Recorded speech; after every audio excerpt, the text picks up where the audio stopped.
بہت ساری چیزوں کو خود بخود مشکل کر لیتے ہیں۔ ٹی وی پہ خبر آتی ہے فیصل آباد کے دو بیل ہیں، بھولو اور ڈھولو، پتہ نہیں کتنے من ان کا وزن ہے۔ ان سے پوچھا جا رہا ہے کہ بھولو ڈھولو کھاتے کیا ہیں؟ تو کہتے ہیں بادام کھاتے ہیں، مکھن کھاتے ہیں۔ یہ جناب پتہ نہیں ان کو دودھ کتنے کلو روز پیتے ہیں، اور بھولو ڈھولو بیچارے سے خود نہیں چلا جا رہا، لگ ایسے رہ جیسے وہ خود کہہ رہے ہیں مہربانی کرو ہمیں ذبح کر لو، اب تو اٹھا بیٹھا بھی نہیں جا رہا۔ او خدا کے بندو، دین کی اصل حقیقت کو سمجھو۔ یہ تو حضور نے فرمایا خوبصورت جانور لاؤ، یہ کس حدیث میں آیا ہے کہ اسے بادام کھلاؤ؟ آج لوگ انسانوں کو روٹی نہیں مل رہی اور جانوروں کو بادام کھلا رہے ہو۔ اس کے حصے میں جو اللہ نے شے رکھی ہے نا وہ چارہ ہے، اس کو چارہ کھلاؤ اور اچھے طریقے سے پیٹ بھر کے کھلاؤ۔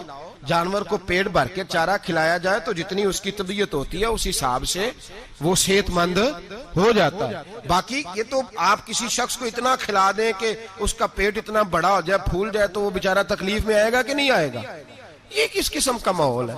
ایک بکرا بکا ہے لاہور میں، اور سیٹھوں نے شرطیں لگائی ہوئی ہیں، میں 5 لاکھ کا لایا ہوں تو میں 9 لاکھ کا۔ یہ کیا چکر ہوا؟ مجھے اتنا کھلایا جی، اس کو فلاں چیز۔ یہ کس نے کہا ہے کھلانے کا؟ بادام کھانا کس حدیث میں آیا؟ کس صحابی نے اپنے بکرے کو بادام کھلائے؟ کس نے مکھن کھلایا؟ کس نے پیڑے کھلائے؟ بس کرو، عجیب تماشا لگ گیا ہے۔ اور یہاں تو اتنی بری حالت ہو گئی ہے کہ عورتیں ناچنے لگی ہیں قربانی کے جانوروں کے آگے، بیبیاں بیچنے لگی ہیں۔ اللہ کے غضب کو آواز نہ دو۔ یہ قربانی ہے کہ ہر چیز کا، مذہب کی ہر شے کا مذاق بنا دیا ہے۔ جس دین نے عورت کی اپنی قربانی بھی ہو تو اس کو ذبح کرنے کی اجازت نہیں دی، مرد ذبح کرے گا۔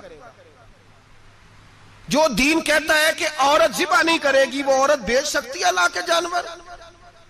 یہاں جس کا میں نے رمضان میں بھی کہا تھا، پھر بات دہراتا ہوں، سارا سال ناچتے گاتے ہیں، اور عید کا موقع آتا ہے تو 2-4 مولوی بٹھا کے وہ دین سکھانا شروع کر دیتے ہیں۔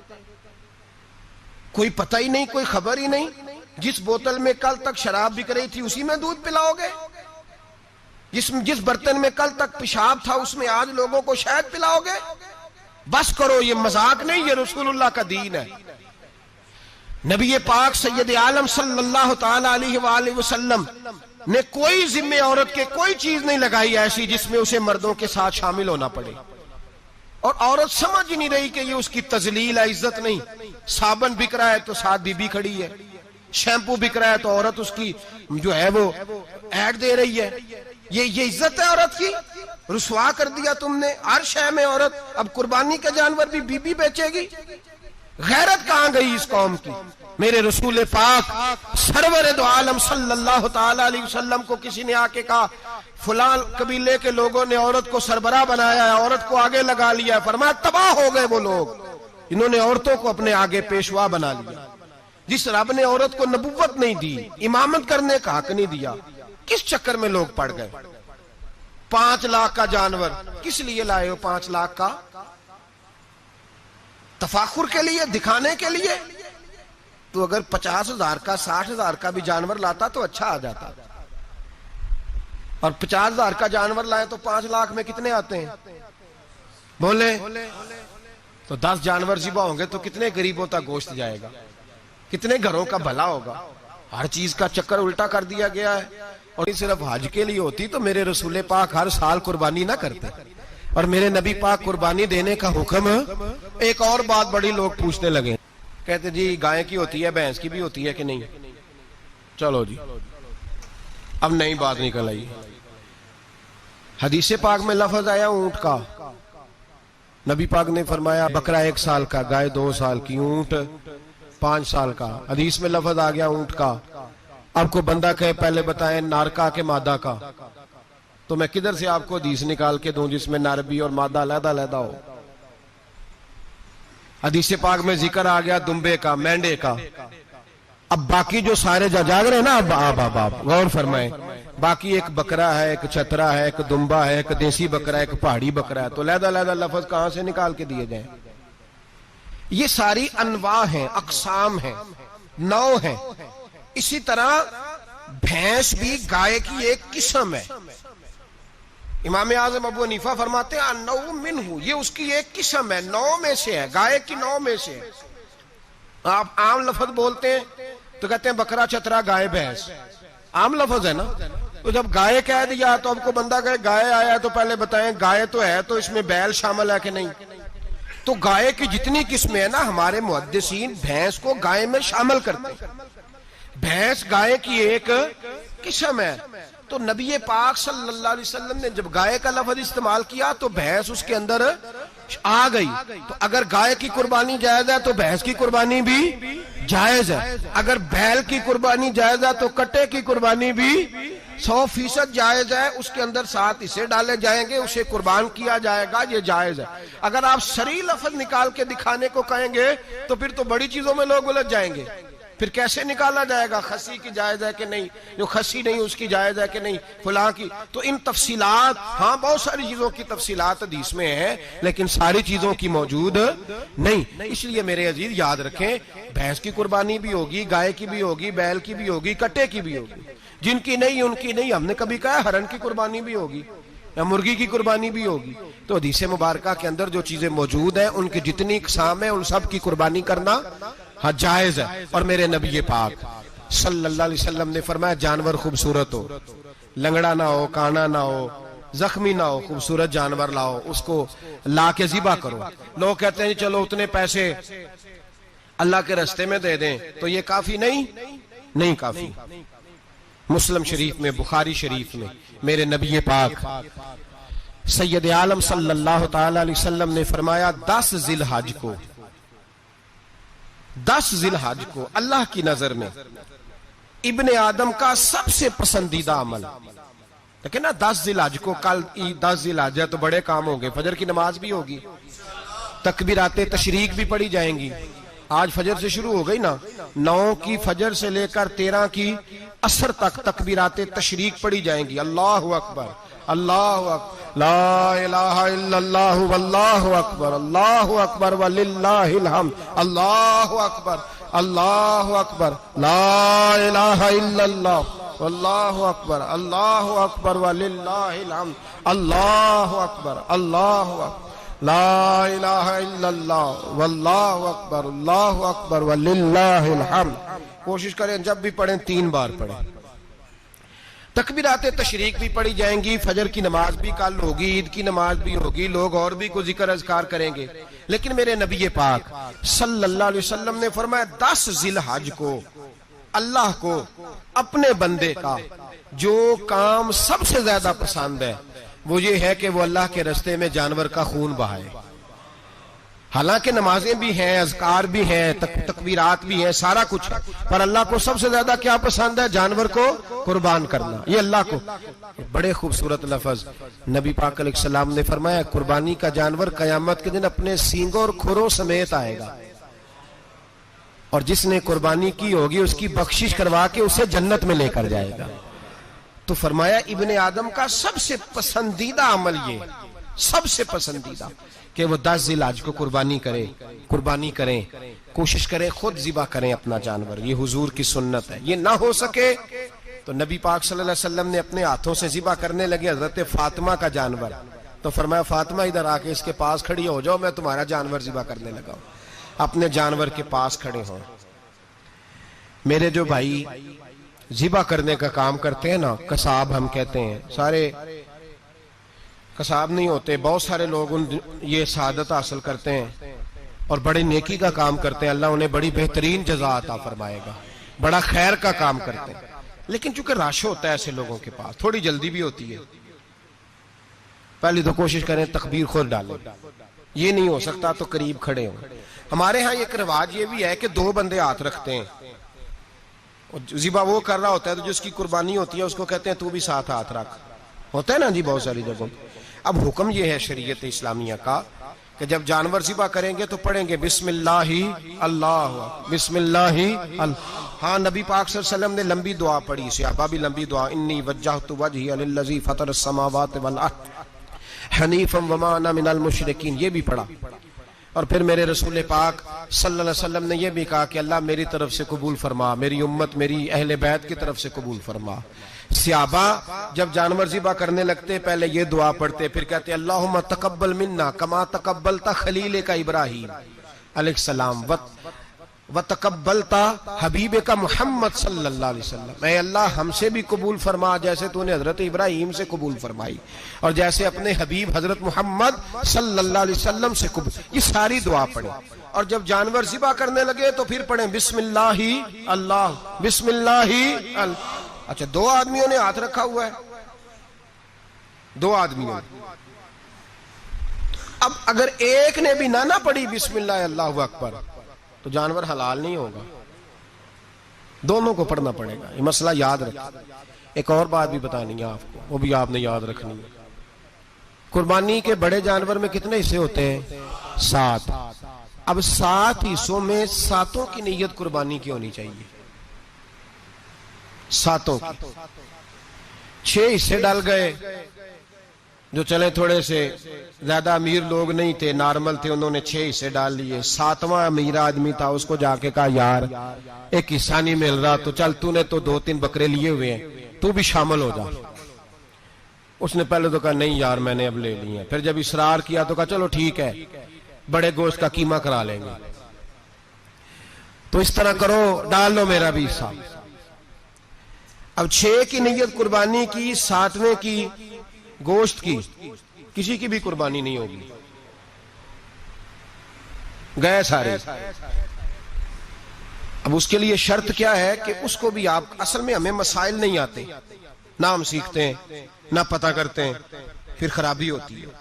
اب اس سے کہیں کہ یار قربانی سے پہلے اپنی نیت کا اعادہ کر، اپنی نیت کا اعادہ کر، بتا کہ تیری نیت کیا ہے، اور اگر غلط ہے تو صحیح کر لے، تاکہ سب کی قربانی تو بتا۔ یہ جو تو رکھ رہا ہے قربانی، تو کس کی قربانی کر رہا ہے؟ دادا جی کے نام کی، ابا جی کے نام کی، اپنے پیر کے نام کی، استاد کے نام کی، یا رسول پاک صلی اللہ علیہ وسلم کے نام، نبی پاک کے نام کی؟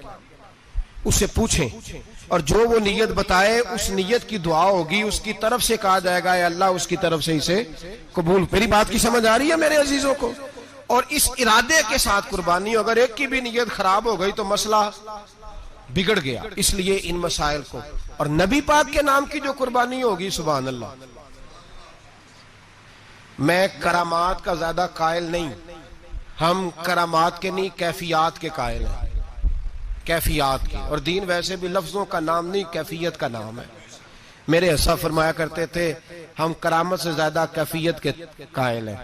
اگر مرید ساری زندگی کرامتیں سناتا رہے اور کبھی اسے مدینے جانے کا شوق ہی پیدا نہ ہو، کبھی نبی پاک کے نام پہ آنسو نہ آئے، تو پھر کرامت کا فائدہ نہیں، کیفیت تو ملی نہیں اسے، ہم کیفیت۔ اسی طرح ہم نظرانے کے نہیں نظر آنے کے قائل ہیں۔ تو بھائی یہ یاد رکھ لیں، کیفیت کا نام دین ہے، نبی پاک کے نام کی قربانی۔ میں قائل تو نہیں کرامت کا، لیکن ایک بات میں نے اپنے ایک استادوں سے، ایک بزرگوں سے سنی ہے، میرا دل کرتا ہے وہ سنا دوں آپ کو۔ اور بزرگوں کا قول ہے اصل رنگ جو میں عرض کر رہا ہوں اسی رنگ میں اس کو رکھیے گا، اور جس حد تک میں بات کر رہا ہوں اسی حد تک رکھیے گا۔ اب ہر آدمی کے پاس موبائل ہوتا ہے، فوراً بات ریکارڈ ہوتی ہے، فوراً میڈیا پہ جاتی ہے، فوراً لوگ کمنٹس کرتے ہیں۔ تو بھائی جس حد تک سناؤں اسی حد تک رکھیے گا۔ میرے ایک بزرگ فرمایا کرتے ہیں کہ نبی پاک کے نام کا جانور ذبح کرو، اور وہ گوشت اس آدمی کو کھلاؤ جس کا حافظہ کمزور ہے، اللہ اسے وسیع حافظہ عطا فرمائے گا۔ اور فرمایا کرتے کہ میرا تجربہ ہے، نبی پاک کے نام کا جانور ذبح کرو، اور جس آدمی سے کوئی گناہ نہیں نہ چھوٹتا، کسی گناہوں میں الجھ گیا ہے، اسے وہ والا گوشت کھلاؤ، اللہ اس کے دل میں نور پیدا فرمائے گا اور گناہ سے نفرت ہو جائے گی اسے، جو نبی پاک کے نام کا جانور ہو۔ تو ہم جو سیکھنے والے لوگ ہوتے ہیں، ہمارا دل کرتا ہے کہ چلو تھوڑا سا اپنی طرف سے بھی پوچھ لیں۔ تو میں نے کہا حضور اگر بیمار کو کھلا دیں تو فرمانے لگے کھلا دو، اللہ صحت دینے والا ہے، پر بیمار کے لیے دوائیاں بڑی ایجاد ہو گئی ہیں، گناہ گار کی دوائیاں نہیں ملتی، بیماروں کی دوائیاں بڑی ہیں، گناہ گاروں کی نہیں ملتی، گناہ گار کو کھلاؤ۔ اس لیے کہ جو چیز مصطفیٰ کے نام سے منسوب ہو جاتی ہے رب اس کی بڑی قدر فرماتا ہے، اللہ اس کی بڑی قدر کرتا ہے۔ جو چیز نبی پاک کے نام سے منسوب ہو جاتی ہے اللہ اس کی بڑی قدر فرماتا ہے میرے نبی پاک علیہ السلام نے فرمایا میرا کلمہ پڑھنے والا مومن جب دوزخ سے گزرے گا تو دوزخ کہے گی جلدی جلدی گزر جا، جلدی جلدی جہنم کی آگ کہے گی جلدی جلدی گزر جا جلدی، تو مومن کہے گا تو آ گیا، تجھے کیا بات ہوئی، پل صراط سے گزر رہا ہے، کیا مسئلہ ہوا، اس کے پاس سے گزر رہا ہے دوزخ کے، تو پاس سے گزرتے وقت بھی کہتے ہو جلدی گزر جا، کہیں ایسا نہ ہو کہ تیرے نور کی چمک میری آنکھ کو ہی ٹھنڈا کر دے۔ یہ شان ہے ان کے غلاموں کی، تو سرکار کا عالم کیا ہوگا۔ تو میرے رسول پاک علیہ السلام سے جو شے منسوب ہو جاتی ہے اس کی اللہ بڑی قدر فرماتا ہے، جبھی تو ہماری قدر ہے۔ اللہ فرماتا ہے کنتم خیر امت، تم جس طرح کے بھی ہو سب سے افضل، اس لیے کہ میرے محمد کا کلمہ جو پڑھتے ہو صلی اللہ علیہ، تو قربانی کریں، اچھی نیت کے ساتھ کریں، خلوص کے ساتھ کریں۔ قربانی کے گوشت کے 3 حصے کرنے، ایک دینا ہے خالص غریب لوگوں کو، جی کیا دینا ان کو، جی غریبوں کو کیا دینا ہے، نال چڑکا نہیں دینیاں 250 آ بھی گئے ہو تسی اجے تو کھل بھی نہیں لائی، چڑکا نہیں دینیاں، اور جو تیرے دروازے تک چل کے آ گیا، اور اللہ پاک سے ڈرا کر بس یہ سوچ کہ اس نے تجھے دینے والا بنایا ہے، بھائی یہ سوچ کہ کوئی کسی کے دروازے تک نہیں جاتا، یہ سوچ وہ بڑا بے نیاز ہے، کچھ کا کچھ کر دیتا ہے، تیرے دروازے تک آ گیا نا بس ٹھیک ہو گیا، تو سمجھ کہ اس نے تجھے بڑی عزت دی ہے، تیرے دروازے تک چھاپر لے کے آیا ہے، جھڑکے نہ دے، اتے بہ جا، تو آ بھی گیا ہے، ایسے نہ کر، ایسے نہ کر، بالکل بس جو آ گیا ہے نا اس کو عزت دے، وقار دے، غریب کو گوشت دینا ہے، 7 جھڑکے نہیں دینی۔ اور اس کو بڑی عجیب بات ہے، چودھری صاحب بیٹھے ہوئے ہیں، 2 پنکھے چل رہے ہیں، اور انہوں نے جناب بڑا صوفہ رکھا ہوا ہے اور ٹپ میں گوشت رکھا ہوا ہے، اور غریب آدمی لائنوں میں لگے ہوئے ہیں، تھوڑی دیر کے بعد میں چائے پینی، بس کر یار بس کر، بے پرواہی وے ایک سجن دی جتھے کسے دی پیش نہ جاوے، انہیں تاجاں والے در در رولے تے منگتے ہیں تخت بٹھاوے، ڈر اس کی بے نیازی سے، دیکھ جو تیرے دروازے تک آ گیا بس آ گیا، اتنا ہی کافی ہے، اتنا ہی کافی ہے، اور اسی پہ اکتفا کر۔ اور کسائی سے بھی میری گزارش ہے کہ فٹافٹ ذبح کرنا ہے، اگلے گھر بھی جانا ہے، جانور میں ابھی جان ہوتی ہے تو کھلڑی اتارنی شروع کر دیتے ہیں، یہ ظلم ہے۔ جس محبوب نے فرمایا ہے کہ جانور کے سامنے جانور ذبح نہ کرو، جنہوں نے کہا کہ جانور کے سامنے چھری تیز نہ کرو، انہوں نے تمہیں کیسے اجازت مل گئی ہو؟ بھائی کچھ نہیں ہوتا، اللہ خیر کرے گا۔ اور آپ بھی کسائی کی منت کریں، لڑائی نہیں کریں، گزارش کریں، کہیں ذرا ٹھہر جا یار 2 منٹ، ٹھنڈا ہونے دیں، اسے ٹھنڈا ہونے دیں، زندہ آدمی کی کھال اتاریں تو کتنی تکلیف ہوتی ہے، اتنا ظلم میں نے دیکھا، اسی وقت اس نے لٹکا دیا، پیر کاٹنے لگ گیا، فٹافٹ نہ، ٹھنڈا ہونے دیں۔ نبی پاک صلی اللہ علیہ وسلم نے منع فرمایا، جانور ٹھنڈا ہو کا گوشت بنائیں اچھے طریقے سے، کچھ نہیں ہونے لگا، کوئی مسئلہ نہیں ایسا۔ وہ جو ہمارے یہاں مشہور ہے نا، عید والے دن روزہ ہوتا ہے تو قربانی کے گوشت سے کھولنا ہے، روزہ کوئی نہیں ہوتا، بس اتنی بات ہے کہ اچھی بات ہے، مستحب ہے، اچھا فعل ہے کہ آپ سب سے پہلا کھانا قربانی کا گوشت ہی کھائیں۔ تو شوگر والے بیچارے کی شوگر لو ہوئی ہے، گوشت ملے گا 5 بجے، وہ تو مر جائے گا، تو کوئی ضروری نہیں، وہ کھانا کھائے جو گھر میں موجود ہے، ناشتہ وہ کرے، کوئی ایسی بات نہیں، گوشت بن جائے تو وہ کھا لے، کوئی روزہ نہیں، عید والے دن کوئی روزہ نہیں ہوتا، یوم عرفہ کا روزہ ہے، عید والے دن کا کوئی روزہ نہیں۔ بہرحال گوشت کے 3 حصے کریں، ایک خالص غریب آدمی کو، دوسرا رشتہ داروں کو، عزیزوں کو، پڑوسیوں کو، تیسرا گھر میں رکھیں، استعمال کریں، کھائیں۔ سارا گوشت گھر میں رکھنا بھی جائز ہے، اور سارا بانٹ دینا بھی۔ میں نے پچھلے جمعے بھی کہا تھا، پھر یاد کراتا ہوں، جو لوگ قربانی کرتے ہیں نا، وہ والے لوگ ہیں جن کے گھر میں آج بھی گوشت پکے گا۔ قربانی دینے والے وہ لوگ ہیں جو ہفتے میں ہر 3 دن گوشت کھاتے ہیں، پھل بھی کھاتے ہیں۔ تو آپ تو سارا سال کھا رہے ہیں، ہر جمعے والے دن 3 کلو بکرے کا گوشت آتا ہے، تو جو قربانی کا گوشت ہے وہ بانٹ دیں، سارا غریب کو دیں۔